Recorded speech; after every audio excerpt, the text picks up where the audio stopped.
Uranyo mek leta pegah bak dayah. Dumnala terjadi perubahan urang dengan majlis taklim. Majlis taklimnya punya tabuh ibarat kan persih lagi puskesmas yang na dalam kampung-kampung. Siura 2 menit hagai buka. Lain itu ibu bagi awak bagi kampung rau tu. Nya bukan lagi lembura. Tapi le pulih urang. Dumnala pulih urang dengan majlis taklim. Yang berakan cuba mutuah urang dan kampung gusuk lu tuan. Tapi gara-gara majlis taklim urangnya ka gusuk lu panjang.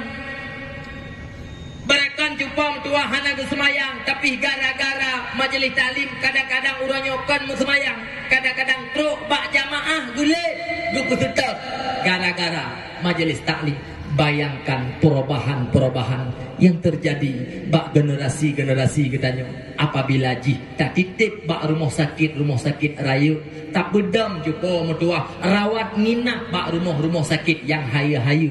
Puata yang lentuan maksud. Apabila katanya anak tak titip juga mertua bak pasantren yang ada bak katanya. Mungkin yang lung sampaikan yang mi getanya orangnya kita simpulkan cukup berdoa. Anak yang nabak getanya orangnya cukup berdoa beban. Cukup haya sira urang syik. Bila mana mati sira urang syiknya gekebah leboh perkara. Hana haya cukup berdoa sira urang syik. Gekebah rumah umang yang cukup raya. Bila mana umang dan rumahnya dan hartanya hantam pernah dijadikan harta akhirat. Tapi cukup berharga cukup medua.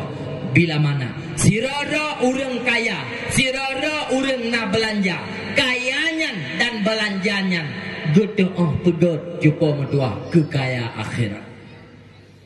Karena cukup